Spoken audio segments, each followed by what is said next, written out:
निवडणुकीच्या तोंडावर वाटेल त्या युक्त्या लढवून समाजाची दिशाभूल करून उपरा उमेदवारासाठी प्रयत्न करून डॉक्टर बाबासाहेब आंबेडकर भवन हे कोणाची मक्तेदारी नाही असे प्रतिपादन अपक्ष उमेदवार विनय कांबळे यांनी केले आहे। आम्ही समाजासाठी संघर्ष करत आलो आहोत। समाजातील खुला भूखंड लाटण्याचा डाव आम्ही उद्ध्वस्त केला आहे।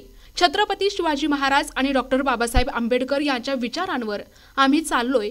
कोणीही फुकटचा श्रेयवाद करू नये। संविधान गार्डन या ठिकाणी सत्ताधारी गटाने हडपण्याचा डाव आम्ही मोडून काढलाय। डॉक्टर बाबासाहेब आंबेडकर भवन येथील डागडुजीसाठी आम्ही संघर्ष केला आहे। अनेक उपक्रम आम्ही सामाजिक कार्यासाठी प्रबोधनासाठी राबवले आहेत। त्यामुळे प्रभाग क्रमांक 3 मधील जनता आमच्या बाजूने आहे। यावेळी महिला उमेदवार रेश्मा माने आणि दिगंबर माने उपस्थित होते। जय भीम जय शिवराय। इथे डॉक्टर बाबासाहेब आंबेडकर भवन हे भवनमध्ये इथं महार लोकांच्या पिण्याच्या पाण्याच्या तळ्याची जागा होती। त्या तळ्यात काही नेत्यांनी इथं आंबेडकर भवन बांधण्याचा घाट घातला व साईडला त्यांनी आपले गाळे काढायचे व ती गाळे भाड्यानं देऊन नगरपालिकेचं उत्पन्न वाढवायच्या दृष्टीनं त्यांनी या जागेची निवड केली। पण इथं महार लोकांच्या पिण्याच्या पाण्याचे तळं असल्यामुळे ही जागा समाजाच्या नावावर आहे आणि इथं या तळ्यामध्ये तळं मुजवून त्यांनी आंबेडकर भवनची इमारत बांधली। ही इमारत बेकायदेशीर आहे, तरी पण आम्ही समाजात एक असून दे बाबा, एक समाजात एक वास्तू बाबासाहेबांच्या रूपानं तयार झाल्या, त्यामुळे आम्ही काही त्याला विरोध केला नाही।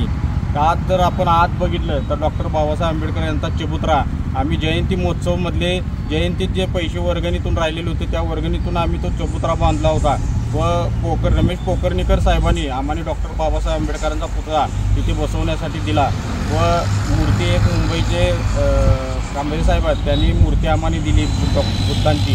ती मूर्ती आम्ही आत बसवून तिथं जवळपास 60-70 हजार रुपये खर्चून तो चबुतरा तयार केला। तसेच इथं जयंतीचे कार्यक्रम आम्ही 7 दिवस करतो, त्यावेळेला तिथं स्वच्छता होत्या। एरवी या इकडं अजिबात दुर्लक्ष असते त्यांचं। आम्ही आज पाहताय तुम्ही डॉक्टर बाबासाहेब आंबेडकर भवन हा जो फलक आहे हा फलक लावण्यासाठी सुद्धा आम्ही नगरपालिकेच्या प्रशासनाबरोबर संघर्ष करून पहाटेचा तो फलक आम्ही बसवून घेतला आहे। अशा आम्ही इथे डागडुजी वगैरे आता ही निकृष्ट बांधकाम आहे, इमारत जुनी झाली आहे, तर आम्ही डागडुजी करतोय नगरपालिका प्रशासनाच्या माध्यमातून। त्याच पद्धतीने इथे संविधान गार्डन म्हणून जे निर्माण झालेलं आहे त्या संविधान गार्डनसाठी कितीतरी आंदोलनं झाली की सदरचे गार्डनची जागा नगरसेवकांनी सत्ताधारी नगरसेवकांनी हडपण्यासाठी ती जागा निवडली होती। त्या जागेत घाणीचे साम्राज्य होते। घाणी साम्राज्य असताना तिथं डांगे कॉलेजचे पाणी त्या त्याच्यात आपल्या मोकळ्या जागेत जात होते, तिथं दुर्गंधी साचली होती। रेश्मा माने आम्ही तिथं जाऊन ते बांधकाम तिथं JCB बंद पाडला व तिथं साफसफाई करून तिथं आम्ही बगीचा करण्याच्या दृष्टिकोनातून तिथं झाडे लावली होती। ही झाडे सत्ताधाऱ्यांनी बुलडोझरनं ती झाडे JCB आणून ती झाडे उकरून काढली आणि तिथं सफाई केली।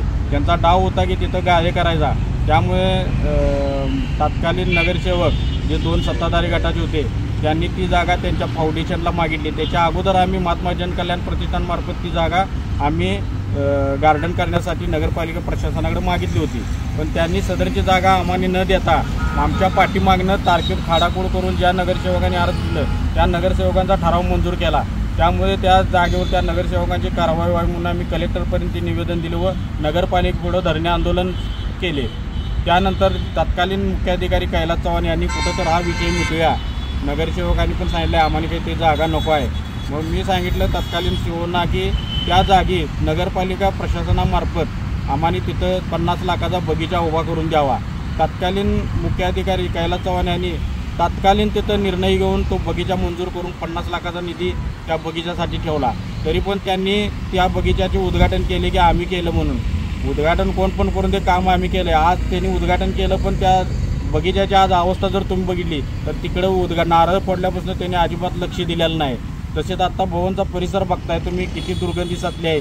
जयंतीला आम्ही कार्यक्रम घेतो त्यावेळेला इथं साफसफाई करतो। भीमा कोरेगाव शौर्य दिनानिमित्त आम्ही इथं मोठ्या प्रमाणात कार्यक्रम घेतो। त्याच्या अगोदर रणांगण 1818 मोठे नाटक घेतलं, कडूबाई खरात प्रसिद्ध गायिका यांचा कार्यक्रम घेतला।